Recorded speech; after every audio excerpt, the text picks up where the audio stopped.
Aloha, namaste. We are in our second half of the first class of this Dharma visit in May on Buddha's birthday here at the SRV Oregon ashram, where tonight we'll have our Buddha Purnima puja and one soul will take initiation with us, another to add to the ranks of our dedicated beings in the Ramakrishna family of, like I was saying, some 5 million or more beings who have come to him and recognized him as the avatar of the age. In this case, the Kali Yuga, or the Kali avatar, Matri avatar, Mother avatar. Those, had some extant consorts that were females, like Radha and Sita, but Holy Mother is said to be like that incarnation of Divine Mother herself, who is on equal par with Sri Ramakrishna, and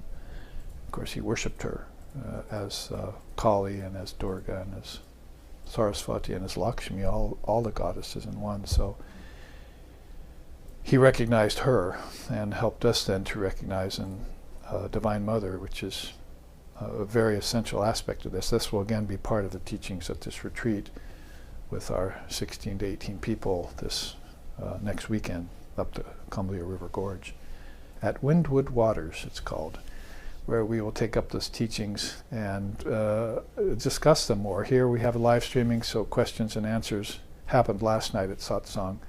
So I'm just using the entire 3 hours to infuse you, or as my mentor and companion, like Sixteen used to say, to transmit to you a steady stream of Dharma. A rare thing, because where are you going to go and who are you going to talk to that can just talk to you 3 hours straight about these divine topics. So this is what we prepare.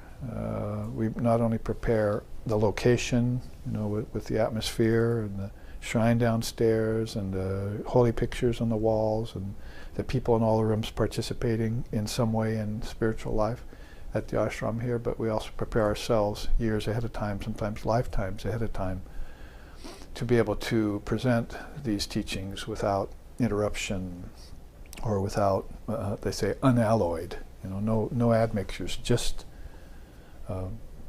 like if you were in court, it's tell the truth, nothing but the truth, and only the truth. You see, the judge says, or they say when they give you the vow. So that's what we try and do, just speak about God, nothing but God and only God.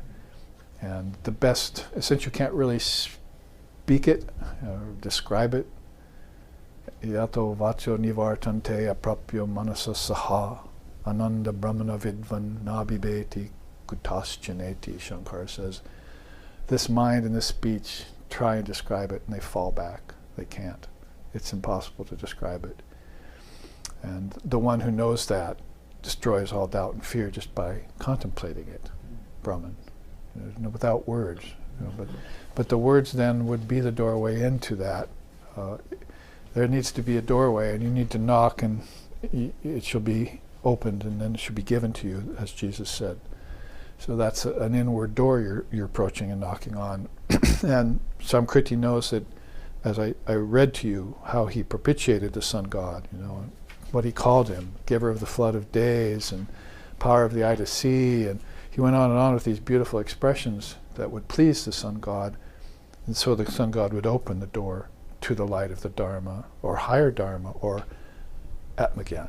There's Dharma and then there's Atmagyan. So the Dharma is a good, will introduce you nicely and in a way that can be understood by normal people who are seekers, the devotees we could call them, to the climbs of non-duality. And that follows this chart that we were looking at, where you go from realizing the world as a dream to non-dual. You start living in non-duality. More and more you start living in it. Nothing else will satisfy you. So lower knowledge satisfies for a little while, Swami Vivekananda says, but higher knowledge will satisfy for all times. And in the same way, he used to describe the need for non-duality. Dualism will satisfy for a time, and then you'll want qualified non-dualism. That's Dharma. And then through that, you'll get a taste for non-duality and you'll shift to Advaita. And he said these are the three great steps in philosophy. It's my new discovery. So speaking of new discoveries, I put out this chart on the scriptures, the secrets of the Vedic scriptures. And this chart, of course, was the revealed scriptures and how to approach them. So these two charts I want to take up in accord with this sloka which I'm about to read. As a snake sheds its slough, so sheds he even the slightest attachment to external objects when they are intensified by pride, conceit, intolerance, greed, and delusion. So one would then say, if objects are not intensified by pride, conceit, arrogance, then they're fine. You see? So you don't want to take this in just one way only. You want to know that there are beings who renounce both internally and externally, and then there are beings who renounce internally only. But there are beings who renounce internally and externally but can still move amongst the objects of the senses like the yogi can without attachment to them, can even enjoy them. Like we were talking last night about Swami Vivekananda caught with a cigar by someone.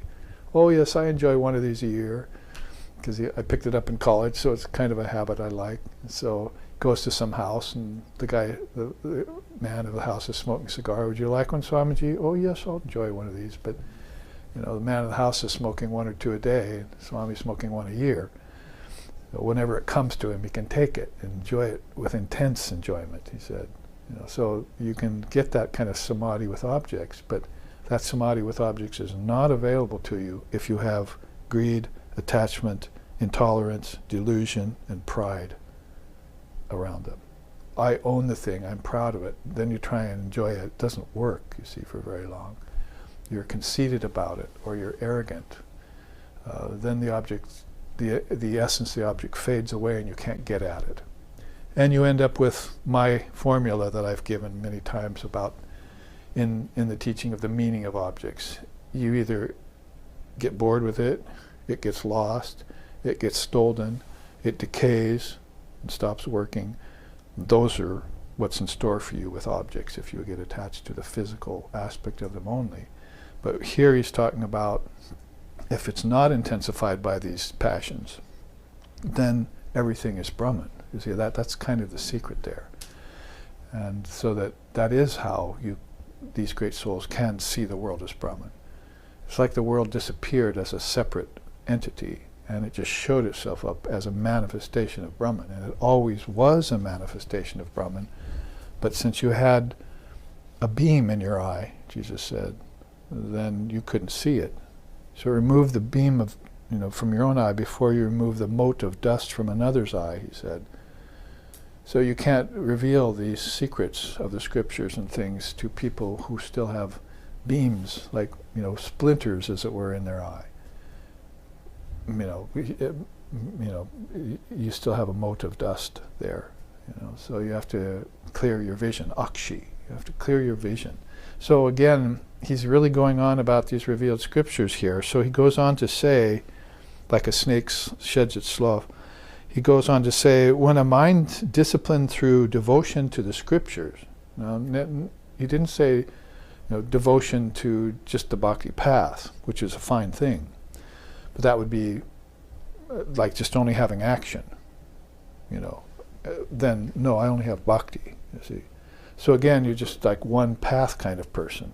Vivekananda said that's a monotonous kind of person who only has one yoga. He says even people who have two yogas I consider rather boring. I want all four manifested in my devotees, you see, in the peoples of the world. So that's a well-rounded devotee. That's the devotee of the future. That's the realized soul of the future when you have all four paths open. So devotion to the scriptures, would be something that sounds like Shankara actually. He said, I have my fealty to the scriptures. That's my devotion. Because they used to criticize him. Some says, "Oh, you don't have devotion to Ishvara." Well, I start every one of my scriptures starts off saluting Krishna, for one thing, but then my devotion really goes to this wisdom, which is Krishna's essence, which is Shiva's essence, that destroys ignorance, and that's where my devotion goes. So I'm devoted to that. So a little bit of a explanation there. With a mind disciplined through devotion to the scriptures, to the teacher, and to the company of the virtuous, that one truthfully masters the entire body of knowledge, including the secret doctrines.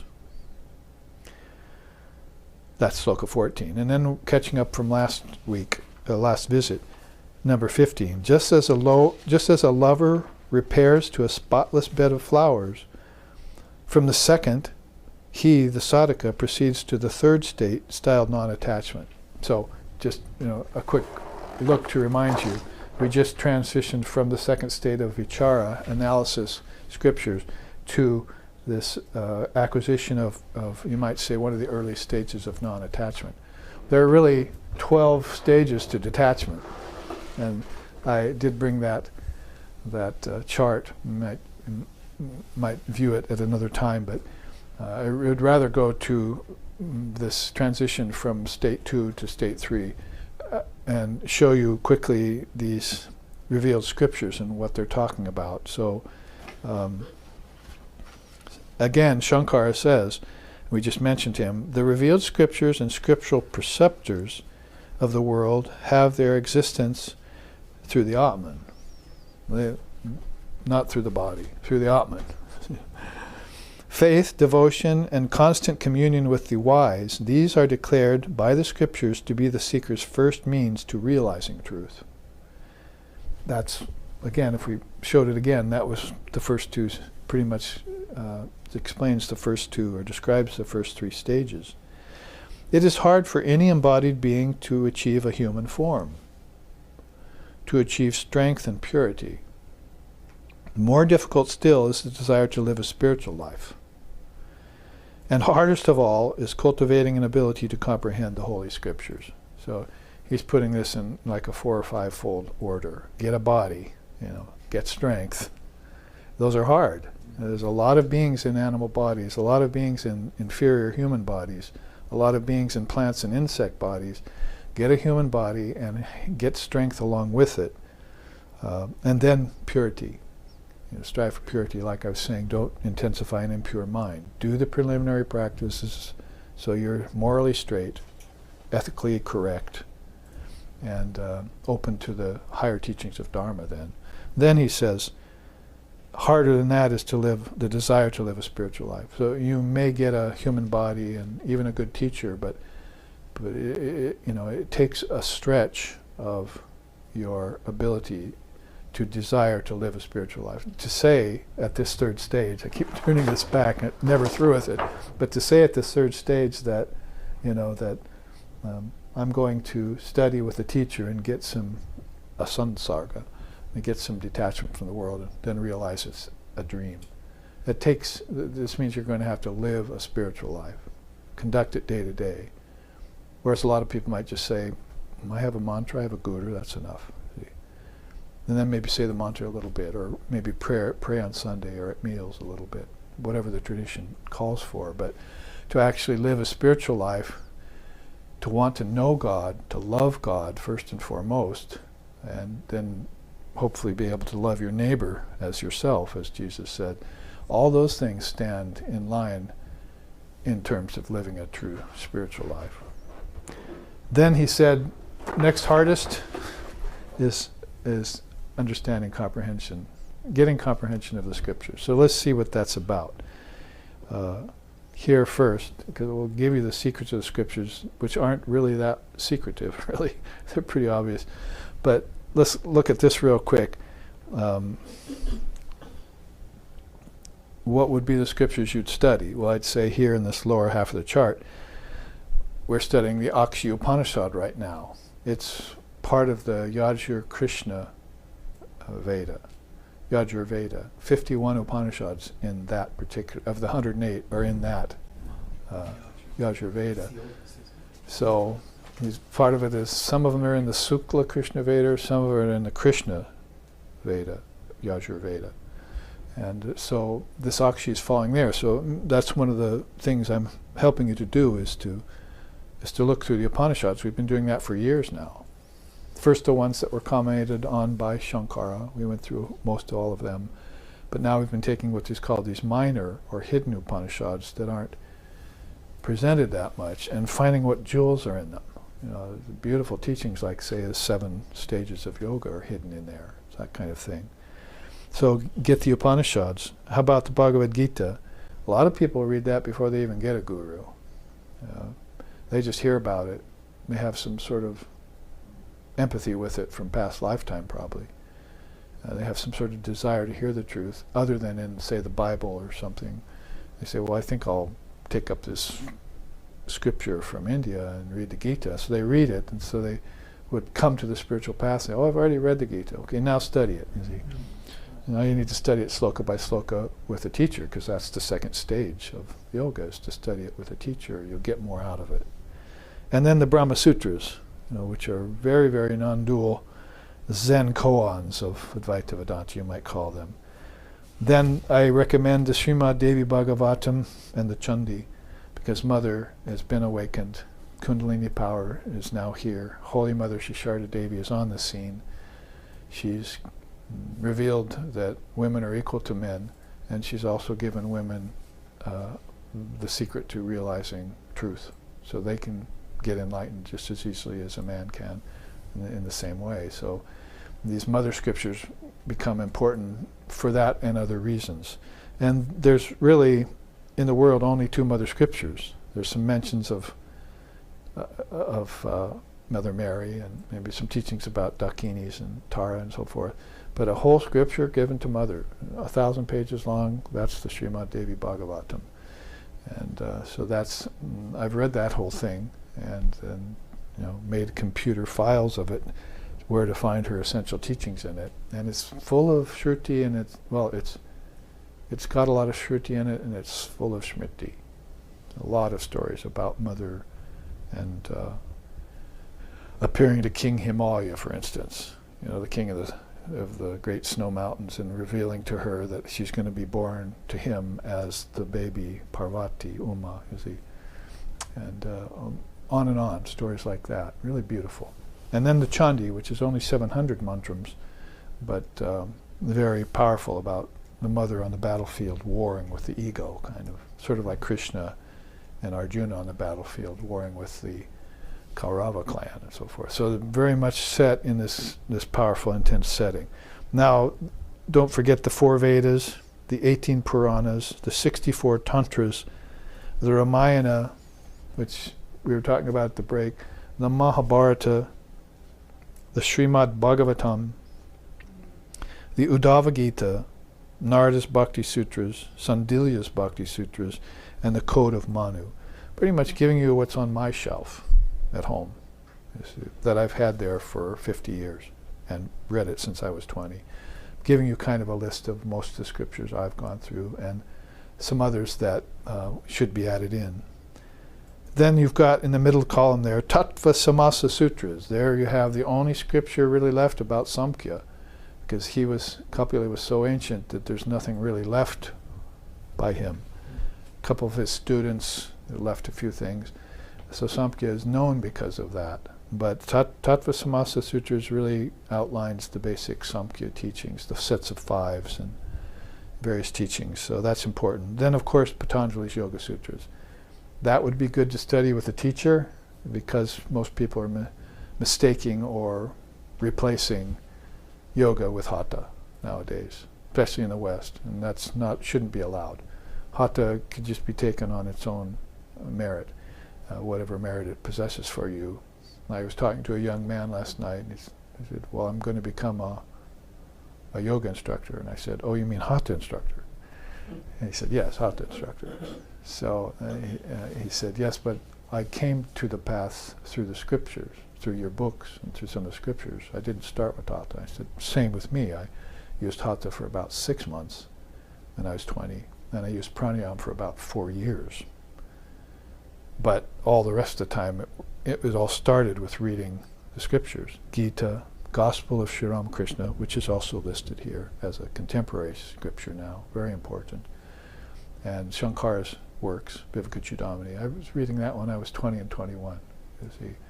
And then sat down, got one posture, stayed in it, practiced breathing till I got my prana, more connected into my psychic prana. That was my path, in a nutshell, described. I was telling this to the young man last night I was talking to. So then the eight-limbed yoga came up, Patanjali's Yoga Sutras, you see. So that really fleshed out everything about yoga. That was the real yoga. They call that Patanjala, named after Patanjali. They call it Raja Yoga, the royal yoga. They call it Ashtanga Yoga, eight-limbed, which means not just one limb. So when I see Ashtanga Yoga advertised sometimes in the street, and I'm walking down the streets of cities of U.S., I'll sometimes pop my head in and say, Ashtanga Yoga, what do you mean? Well, we're doing these asanas. I said, well, Ashtanga means eight. You know, like the Eightfold Path of Buddha, Ashtanga Marga. I said, you know, if you can't put Ashtanga Yoga out there in your sign if you're only teaching one limb. So, I don't know, they probably don't appreciate that too much, but I just thought I'd suggest, you know, from somebody who knows a little bit more about Sanskrit and what it means, because words are very important to the Vedantist. So Patanjali's Yoga Sutras, I'd say, because I've studied the doctrines and the categories for a long time under a teacher, several teachers, and I'm still doing it. I mean, it's less of something I have to do, it's more of something I really enjoy. You know, it's like I don't absolutely need to have that watermelon juice, but I can sit and enjoy it anytime I want. So, you know, the more it comes to you, the better. So the idea with the Yoga Sutras is that of all these doctrines I've studied, there is no more complex and deep system than Patanjali's yoga. That can just go on forever. The commentaries can go on forever too. Some good, maybe 30, 40 of them in India that are all very powerful. And Swamiji put forth a very simple one for us in the West called Raja Yoga, if you want to read that. So I'd say Tantra would be the only darshana. It's not really listed as a darshana because no one ever systematized it. It was too vast. But other than Tantra, which is so vast, Patanjali's goes the deepest and the farthest as far as complexities go. It just really unwraps so much about life and lists all the samadhis that you get to. Nobody's ever really done that very much, you see. In Vedanta it's just, well, there's Savikalpa and Nirvikalpa, you see. But you've got these 8 kinds of samadhis, and 2 of them, you know, 7 of them are seated and 1 of them's unseated, and you know, it kind of shows you how consciousness mans the higher tattvas and how it gets illumined as it does so. I mean, it's very, very descriptive, and of course Patanjali fits right into the Advaitic fold, because in his lifetime later, after he put out these sutras, he was the student of he was born as Govindapada. So Govindapada's guru was Gaudapada. Govindapada's student was Shankara. So he put himself right in between these 2 greatest souls of Advaita Vedanta in this age, Gaudapada and Shankara. Not a lot of people know that about Patanjali, that he had a birth there in the Advaitic fold. So this is what comes of a great mind who can put together an 8-limb system like this for an age, from 140 BC or 140 AD all the way up to present time. We don't want to mistake it just for some physical exercises. We want to expand this and take it apart and look at it. So that's why it must be included on a list like this.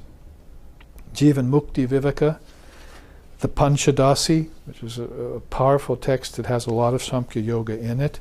The Dhammapada, which is the original Indian Buddhism, the scripture that the Arhats put together on Buddha's sayings in India, that, you know, that was before it spread to other countries like China and Tibet and finally to Japan. This is the original Buddhism. The Yoga Vasishta is there, by Lord Vasishta, this great yoga. And then on the far you've got all the Samskara scriptures, or some of them, most of them. The most important probably being Viveka Chudamani, Aparokshanubhuti, and Drigdrishya Viveka. And on they go. Up above that you have special non-dual scriptures. These are called revealed scriptures, per se.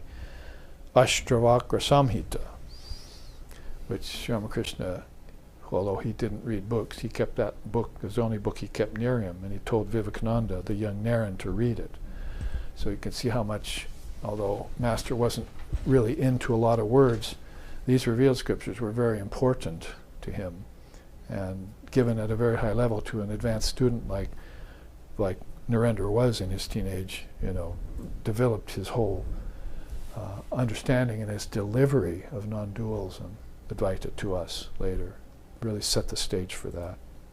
Then you have the Avaduta Gita, the Adhyatma Ramayana, which is the non-dual version of the Ramayana, and Gaudapada's Karika, which is his commentary on the Mandukya Upanishad, one of these 108 Upanishads, which is just wide open clarification of non-duality and the disappearance of Maya in the mind of human beings. So a quick run through, and then of course the ones down here, the complete works of Vivekananda and the Gospel of Sri Ramakrishna. These are revealed scriptures on earth, which is the name of this title of this chart. And how do they get there? They come out of cosmic intelligence into the mind of God, and then into the intellect, ego, mind, and thought, the antakarna of living beings, who that's called the fourfold mind. And that's 5 things. You see, in 5s, they're coming down like footprints out of the ethers to the earth, and being given to people each age who are waiting for them, you see. So that's one of the secrets over here, is they're eternal. They're not, you can't describe the Hindu scriptures in terms of time or chronology. It's not possible. They're eternal. And they come every age. So you can't, there's no beginning to them or end to them. They're in the mind of the sages and the seers, in the mind of the Trinity, and they come out via consciousness manning different levels of tattvas, you see. So the bodies will carry them. It's like bodies carry other things. Physical bodies carry things around. Like physical body would house the senses, would be kind of host for the senses and so forth. So this trickle-down process, what I like to call it, is in sets of 5s. So the first set of 5s there is the 5-fold mind. If you call the Mahat, cosmic mind, plus intellect, ego, manas, and chitta, mind and thought, that those where scriptures, this wisdom is appearing in those vehicles, and then getting given to the students, you see. Transmission. And it'll happen that they'll come down into the power of audibility, because you need to have hearing. Well, hearing actually happens at a kind of lower level with the senses, see, speaking, handling, locomotion, perceiving, procreating, those are lower levels, but hearing, feeling, seeing, tasting, and smelling are the gross representations of these subtle senses. So audibility, tangibility, audibility would go with hearing, tangibility would go with feeling, visibility would go with seeing, flavor would go with tasting, and odor would go with smelling. So these are the properties of the senses on a subtler level. And so all of these are important, you see, because, say, obviously right now without hearing you wouldn't be getting these teachings. So the power of not just the ear, but its power to hear, audibility, is a tattva. And we don't account for anything that complex in the process of learning. How we spread our intelligence in books, lower knowledge. This is how higher knowledge spreads. And then lower knowledge gets facilitated by higher knowledge, but we don't have anywhere to go we just stop at lower knowledge and we don't question where it came from. Now, if you question where lower knowledge comes from, you'd say, Mother, because I read these scriptures, you see. I know that Shakti, Sri Ramakrishna told us that Shakti has all, Vakdevi has all the power, and she speaks through his throat. Resides in his throat, speaks through his tongue. But how can she reside in a throat without a body, and how can she speak it without vocalizing, and how can we hear it without hearing? So you can see how the scriptures and their wisdom are all an integral part of every one of these tattvas. The tattvas themselves, not sentient in and of themselves, but they are platforms for which consciousness will use to express these great teachings. later to become known as dharma. So this is all, I mean, if it needs the words pramana, it's all a proof, of the whole thing. But they're not really putting it forward here as a proof. It's just, to them, it's just a natural sequence that happens. From the highest mind gets given to the next level of mind, and that gets given to the next level of mind through the subtle senses and through the dream state, finally comes to the waking state, turns into objects so that these things are full of intelligence. See, my iPad is maybe more intelligent than I am, you see, in a sense, because it has all that in it, But it's helped me to see it and use it and transmit it, in 320 charts now. 260 of them reaching color version finally after all these years. But basically this is one of these charts. And so it's allowing me now to list all of this under a title called Mother India's Revealed Scriptures on Earth, How It Gets Here. And then you can really appreciate that, and you can really appreciate your guru, and you can salute the rishis and the seers, and you can have reverence for the avatars, because how can you not when you know that this is their gift to you over lifetimes, over ages, and that they're never giving up that quest to bring this light into the world. Like the sun god is bringing light into the world, even on a physical level. How many suns in the night skies? Not just ours. So the whole thing is infinite and it's eternal. Purnamadaha, Purnamidam, Purnat, Purnamanachite. It doesn't. The inside is internal. The outside, though finite, is eternal. It's all infinite. And so this great realization puts your mind in a high state. And in that high state, you can understand non-duality. Otherwise, really, you can't. It escapes you. Your I can't be single. It's being pulled down to lower levels, you see. But if you can make these connections, you can connect the lower levels to the next higher level, and that's called involution. Science is only giving you evolution. It's not giving you involution. So spiritual sciences will give you the return journey, you see. Everything, as far as movement goes anyway, because Brahman is motionless, but everything as far as the transmission of wisdom through names and forms, working its way into Maya and eventually defeating Maya, comes about through this expression of wisdom, through these tattvas. So you can see how then it comes down to speaking, handling, locomotion, procreating, and excreting. Basically, I need to speak this truth so the ears can hear it. And I need to handle the scriptures, in a physical form so that I can have access to them. So all these things are connected. And finally, right down into the very 5 elements themselves: ether, air, fire, water, and earth. This is made of earth, a portion of it. If you want to understand this, read the Panchadasi. It gives you the amount or percentage of the 5 elements that are in any given thing. It actually gives you the formula of how much earth there is in this, how much air, how much water, how much ether, and so forth, in formulas. It's right there in the scripture. They've made it that delineated. And so that's some of the beauty of the Panchadasi. Pancha means 5, so it's really describing this art of 5-fold manifestation, how consciousness gets into things by 5s. 5 fingers, 5 toes, 5 senses. How many 5s are there? You can just go on listing them. 5 states of mind. And 5 footprints coming out of here, all numbered, so that we're making that very clear, that out of these inner ethers, the seers have put their footballs through each one. And so they've arrived right down here to the gross one with these teachings intact. And that's a marvel. That's a very difficult feat. Swamiji said, nobody knows how difficult that is except those who've tried it. Because otherwise the temptation is diluting them, compromising them, thinning them out. When you shouldn't do that. They should arrive to you in a way that's easy to understand, but full of the wisdom that never got compromised. See?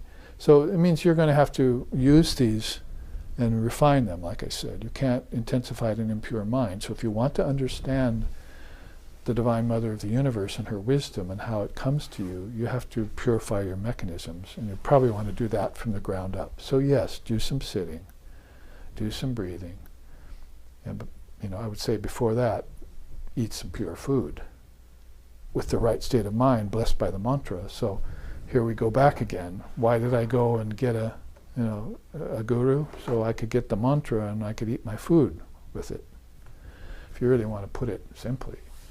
Because if I eat food without the blessing, it turns to poison in my stomach, in my system. It says, Yogi, Lord Vashishta, in the scripture.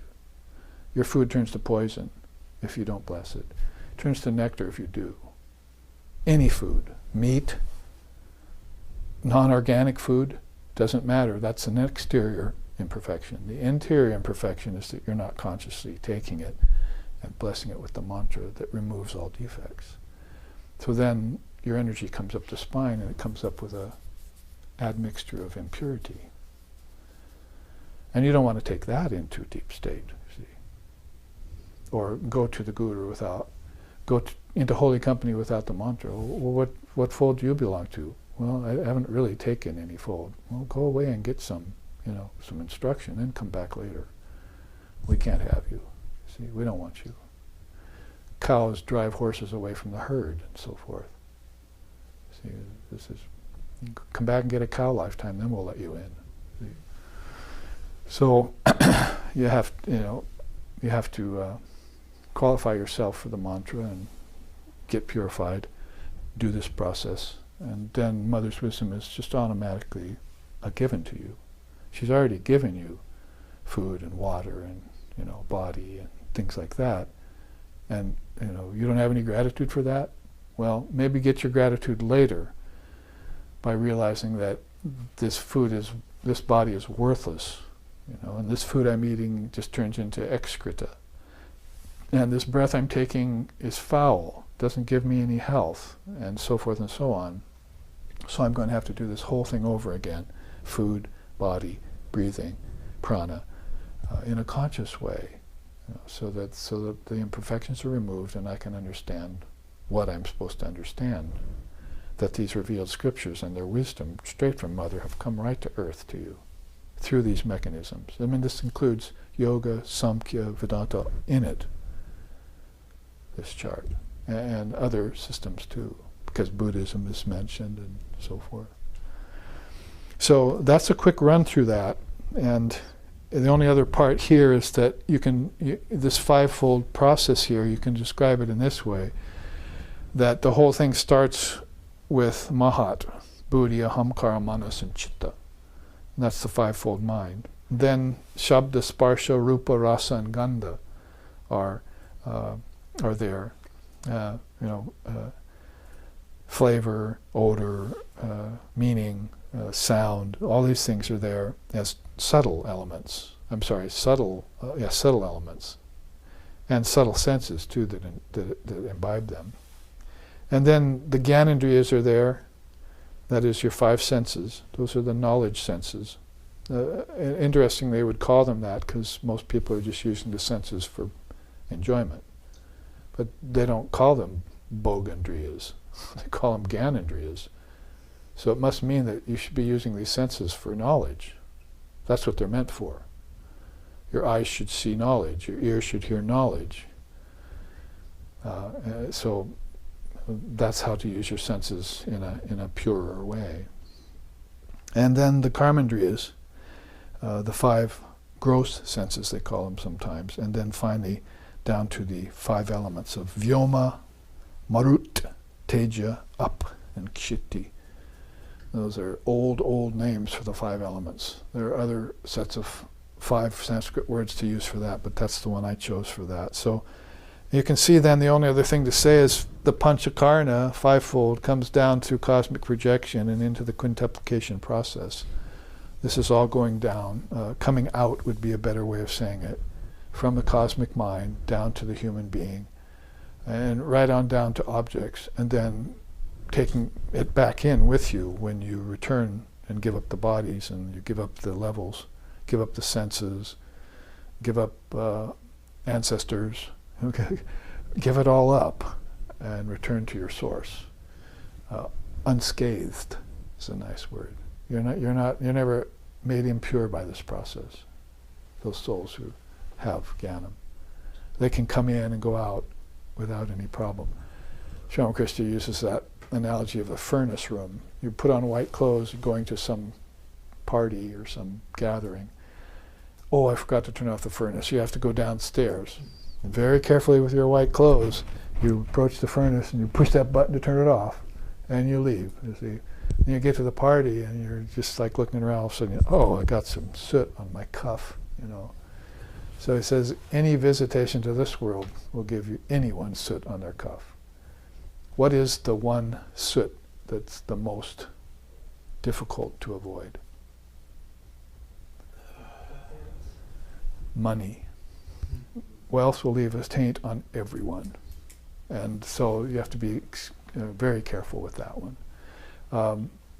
If it leaves a taint on a monk, you know, then he keeps it to a minimum, or the householder uses his wealth in a dharmic way. Those are ways in which you can validate the use of money and vindicate anything that might come from them untowards, you know, things that just come out of the woodwork. But it will be worked in with your karma, with your samskaras, because if you're going to take another birth, you're going to have to provide for wealth. You want to be born with rich parents if you're a yogi, so you won't have to work. Krishna says that in the Gita. They're born with rich parents in their next lifetime. That's not just spoiled rich kids, because you know, that's not a life of illumination. But the yogi is thinking illumination and spreading these scriptures to everyone. That's why he's coming out. He, she is coming out to do this. So how am I going to do this to provide for myself, to get the least obstacle in the way of my mission, you see, if you want to put it that way. So wealth is going to be one of those things I have to look at. So there's some wealthy parents who are dharmic. I'll choose them. See, good luck if you're trying to do that in America these days. But to get both at the same time is very rare. But Krishna says, even in India at the time, although he didn't specify it, but he said, a birth like that is very hard to attain, Arjuna. Even in India then at the time, it should be assumed then that to find parents who have both dharma and wealth at the same time is rather rare. Like you might want to go back to King Virochana, you know, and Bala. Well, I think I'll accuse him for my father, you see, because he'll give me wealth, but at the end of during my life he'll also transmit to me this path of spirituality that I need to hear, because it's what? Shruti. It has to be heard in every lifetime, so I won't forget it. If I don't fully realize it, then I can take rich parents again the next lifetime, and be born in the house of yogis is the next tier. See? Oh, sometimes they're born in the house of yogis. Why is that even rarer than born in the house of dharmic rich parents? Because yogis usually don't have sex, basically, if you want to put it simply. So you're going to have to find yogis who are parents who might want to have children, or maybe surprise them. Guess what? I'm here. Virgin birth, you know, whatever. So whatever the case may be, these higher births get rarer and rarer to achieve, and until there's no more birth anymore. Actually, there never really was a birth for anyone, because there's no birth and no death in our philosophy. I mean, that's why, and I haven't really put it musically in this class, so maybe I should offer something like that. Nirmula mula rahito hisadodito ham, nirdhuma dhuma rahito hisadodito ham,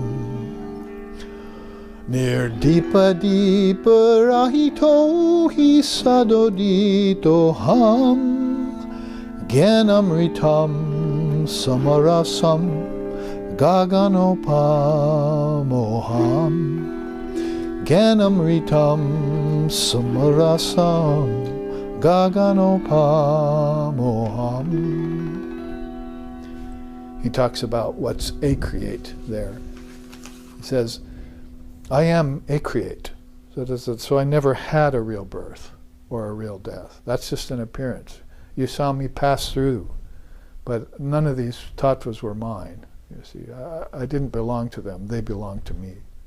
So I am a-create, and I'm distinct from all the worlds that are projected by the mind. No, Brahman doesn't project. So the worlds were projecting these, and some of that was good. If it was done from the cosmic mind with intelligence, those worlds were pure worlds. As they came down grosser towards the furnace room, where the soot is, then they became suspect, you see. And I had to be extra careful going there. What's that saying? It's Shakespeare or something. It says that,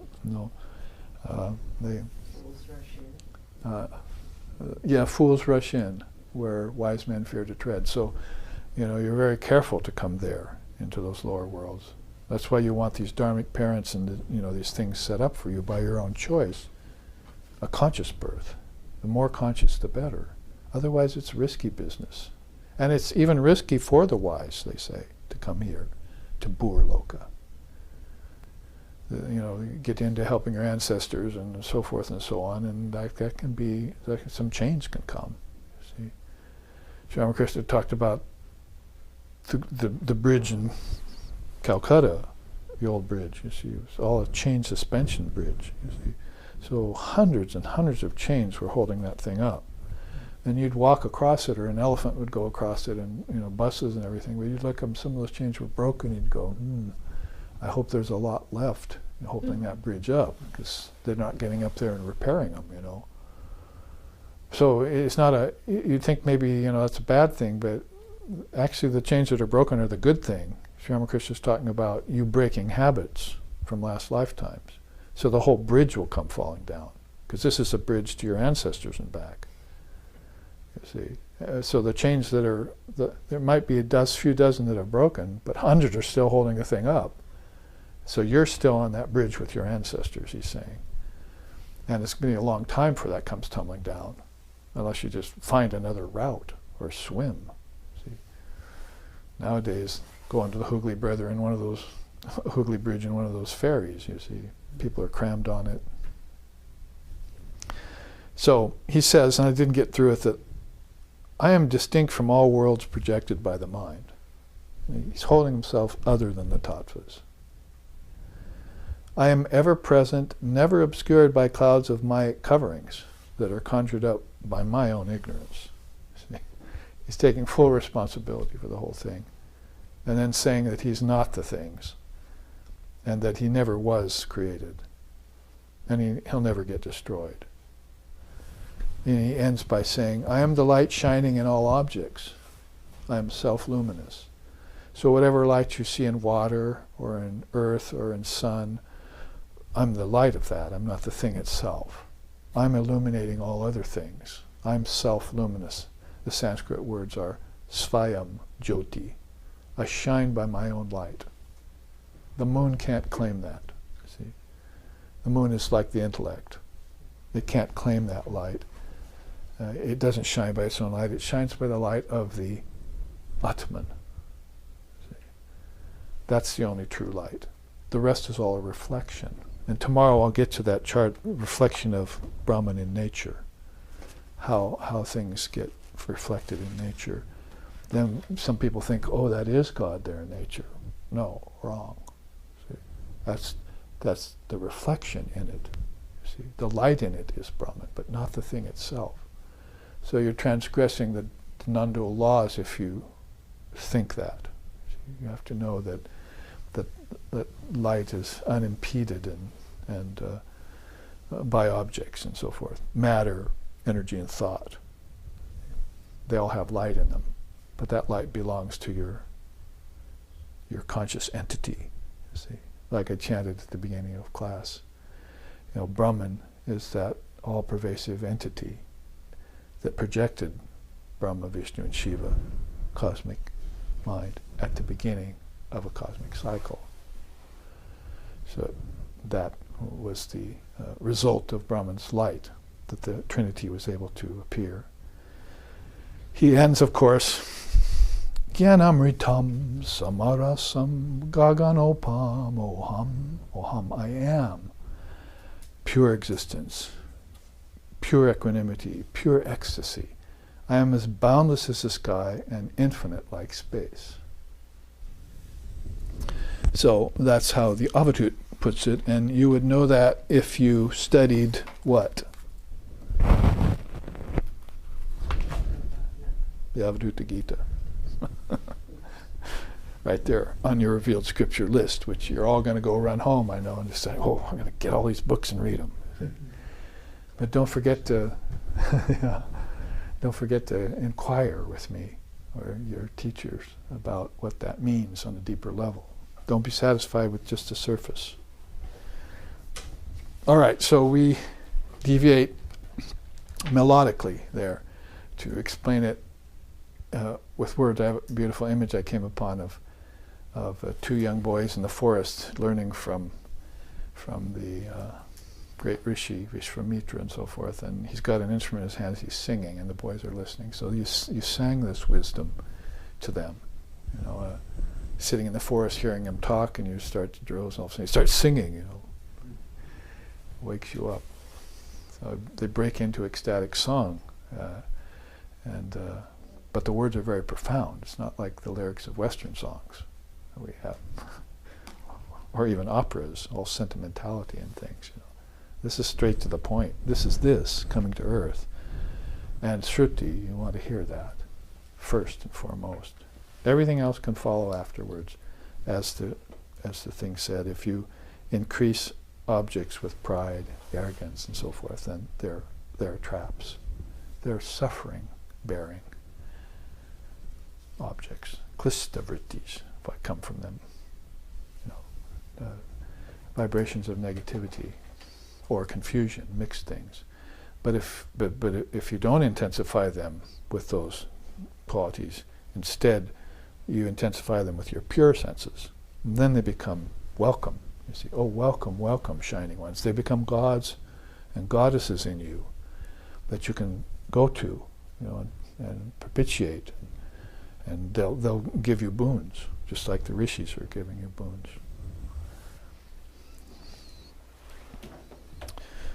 So this is in accord again with a mind disciplined through devotion to the scriptures, teacher, and the company of the virtuous.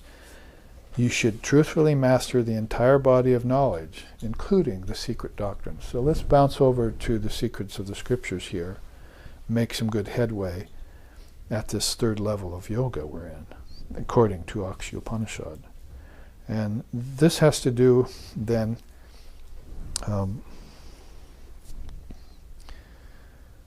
with secrets that really aren't that hidden, I would say.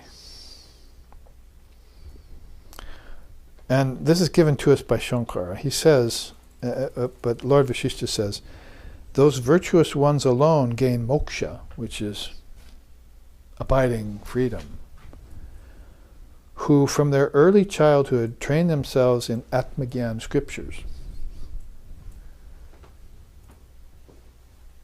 in the company of holy beings. That's like a mouthful, you see. From your young age, you study the scriptures with illumined souls. If you have that kind of birth, then you had dharmic parents and you had yogis as parents. And you had your swadharma right in hand, and you were making swift and steady, conclusive, substantial progress in that life. And then you can feel you can have a different kind of pride around that, see, a good pride, and make sure that you do more of the same. So that's a really powerful sentence. And sometimes I say, like at home, we have a picture of this Tibetan teacher, old man, and then these two little children must be like 5, 6 years old. And they're each sitting there with a scripture in their hands, Tibetan scripture, and he's reciting and they're saying it back. So they're already in monk's robes. Their parents have given them, you see, because they've been recognized as souls that were illumined before. So they go looking for them, and then they get them in the monastery. And from a very young age then, they're hearing the scriptures. There's no ignorance in these people. There's no suffering for these people, except your suffering. And they'll come to you later in your country maybe, or in their own country, or back to their parents like Buddha did, and give them the dope, give them the real thing, the truth, the highest truth. Oh, guess what? You're doing fine. I have a message to you from God. He says, keep doing what you're doing. You're doing fine, but let's increase it in this way and that way, and let's clarify this issue and that issue. And that's because, how do you know this? Well, I knew it at 4. See, like Shankara. At 8 years old, he had recalled all the scriptures that he had studied from the lifetime before. At 12, he was teaching graybeards. And 32, he left the body. So it's all paid forward, in a very powerful way. The time is economized and used. It's like, I don't really want to spend much time on earth in the body, so I'll do it this way, you see. At 8, I'll be enlightened. At 12, I'll be teaching. And at 32, I'll have done all my work and I'll exit. See? Well, there he is sitting. I mean, I'm speaking about this very man, Shankara, who passed away at 32. Here's an image depicting him. And his disciples sitting around him, learning the secret of the scriptures. I think we have hopefully just enough time to do that. Oh, I didn't finish the quote, though. Therefore know, O sedulous seeker, that the state of Brahman is attained via the combination of the illumined preceptor, the Jnana Shastras, and the sincere disciple. That's the triple gem, you might say, of Advaita Vedanta. You've got to have those 3 things. What else is there? The 3 great sources. There it is listed, really. Vidya Shastra means consulting the revealed scriptures. That should be why I showed you this chart first, so you'll have no doubt about what the revealed scriptures are in India. Then Guru Anushasana, instructions from a teacher. And then Aparoksha Anubhuti, which means, gee, I think I'll get my own experience of this. Now that it's been given to me by both Guru and Scripture, I have the authority I need to go inside and find it in me, you see. And nobody can tell me otherwise. No intellectual, and no ritualist, no parent who thinks they have the best for me, but they don't know anything. I have the authority now, and now I just need to connect that to my own knowledge. I recognize the scriptures and the Guru because I have that knowledge, you see, but I'm just not fully accessing it yet. There's still some blocks to my channels. The nadis are, but I see my exemplars have it, so now I can have it, you see. It's very important. Then there's another secret, the 3 techniques of interpreting scripture. First is as separate doctrine. That's fairly inferior. My religion is better than you. My watch keeps this better time, yours doesn't. It's a kind of narrowness, but at least it's a start. The better way is by way of reconciliation, but that's not adequate enough either. As you can say, well, let's reconcile the Methodist, the Lutheran, the Catholic, and the Protestant. Good luck with that, you see, because they've been warring for each other for hundreds of years, the Christian religions. They've actually gone to war with each other, not just with the Muslims and the so-called infidels, but they've been warring with each other, Protestants and Catholics, for instance. So that reconciliation is, doesn't really take me very deep when I don't see the example of it on the outside. So what I might need to do here is go by way of natural synthesis. And that's where I look at Sri Ramakrishna and I say, Sri Ramakrishna realized the truth of all religions. He didn't say they were the same, he said their essence is the same. So they each have their own area of expertise or of focus. That's called facets of a diamond. But the whole diamond holds them all. So this is the universal view. This is the Advaita Vedanta. This is the Vedanta of this age that Swamiji has brought, that we recognize the truth of all religions, but we go to the picnic like the ant, that you would read the scriptures and take only the sugar and leave the sand out.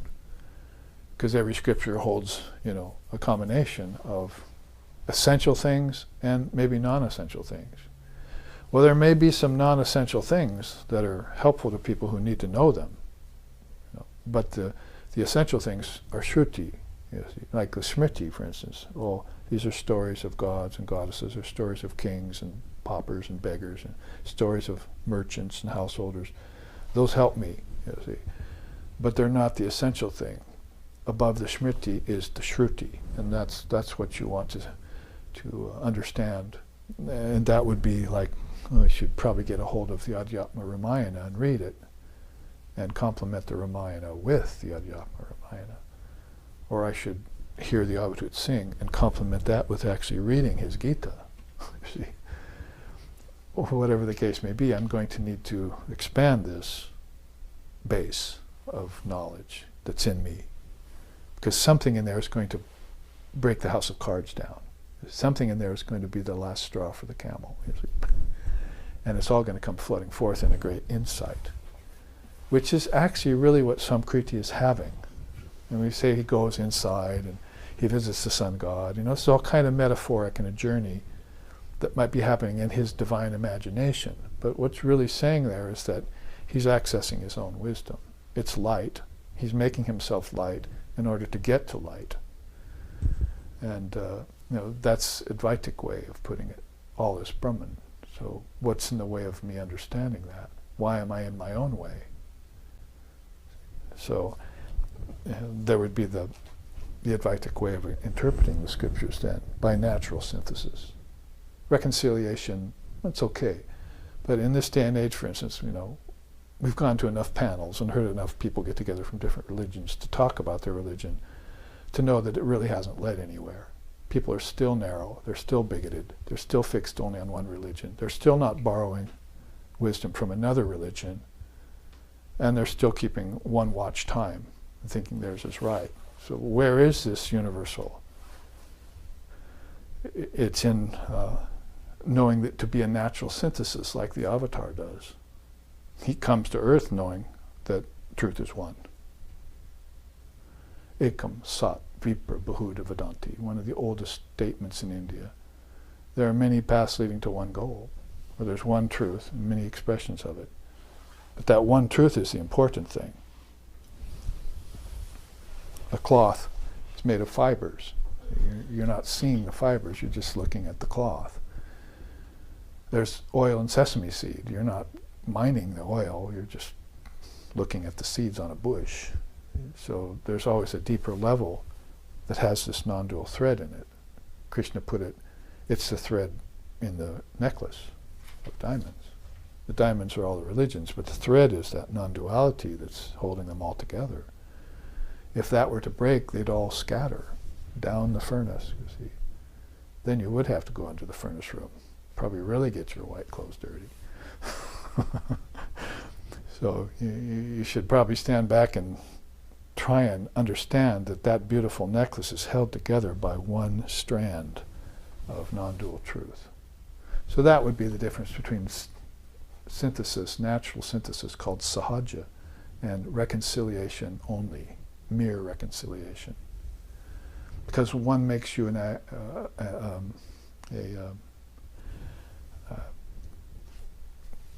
it takes you beyond atheism and agnosticism to eclecticism. One makes you an eclectic person, but it doesn't make you a digger of one deep well. You never know water. You're just saying all these contain water, but I've never actually seen water. So beyond eclecticism is going to be this dedication to digging one deep well in one path. Then you can say with all truth and without any hypocrisy, I see that all religions have the same essence in them. That's very rare, and that's why one of the reasons we love Sri Ramakrishna Paramahamsa. He did that. Two types of knowledge is another secret. Paravidya and aparavidya. We're probably going to have to finish the rest of this tomorrow because we're running out of time, but that's a good secret to end with because both theology and science are part of aparavidya. You see, and the Supreme Court justices gathered together some decades ago and they had to determine the credo for the West, for America. And they decided on science. So that left the theologians out high and dry, and they were all unhappy, you see. So those scientists got, we're the right way. But all of this argumentation that went back and forth in the Supreme Court and everything was beside the point. Both theology and science belong to aparavidya. They're both lower knowledge. So no one there in the Western and the Supreme Court of Justices or in the intellectual frame of reference, all those people did not know the Advaita. They did not know the revealed scriptures. They had not read the scriptures. They didn't know what non-dual truth was, or that it even existed. So how could they decide? They would have to argue between one ideology and another. They wouldn't even try to reconcile them, you see, because so they're not even past the first of the three levels of that secret yet, you see. They'd have to say, well, maybe theology and science can come together. Who can tell us that? Well, Babaji puts up his hand. I can't. Your particle, your atomic particle, when you go beyond it, it turns into a pranic particle, and that's where your ancestors are. So guess what? You can reconcile science and religion. You can put physical earth and heaven together, because they were never sundered apart. Not in the Indian mind, they weren't. So look into your particles if that's what you understand. Look into vibration if that's what you understand. Look into the word and the power and its intelligence if that's what you understand, and take it deeper. You can reconcile irreconcilable differences. Durga does it all the time. Who's she? The 10-armed goddess, you see. So that's only the beginning, though. Then once you know the non-dual truth that's beyond both theology and beyond science, and then you're getting the essence of the scriptures. Now you cannot just reconcile them, you can synthesize it all into one non-dual understanding, which is, by the way, and we'll look at the rest of this tomorrow, this fifth level that you get to. You get non-dual understanding, and you become a living, liberated soul. So here, with that as an ending to our first class in Portland here on this Buddha's birthday on Saturday, we will head for our puja tonight and our Sunday morning class tomorrow. I hope all that are watching on live streaming will join us tomorrow for some more of these great teachings of the Akshi Upanishad. Om Tachnayo Ravrinnimehe Gatum Yagyaya Gatum Yenu Pataye Daivi Swastarastu Naha Swastir Manusebyaha Urdvam Jagatu Besajam Sangno Astu Dvipade Sang Chatushpate Om Shanti Shanti Shanti Hi. May we make a great offering of all of our knowledge that resides in the great self when we offer the small self into the great self. May we always revere the Lord and Mother of this knowledge. May divine blessings come upon us.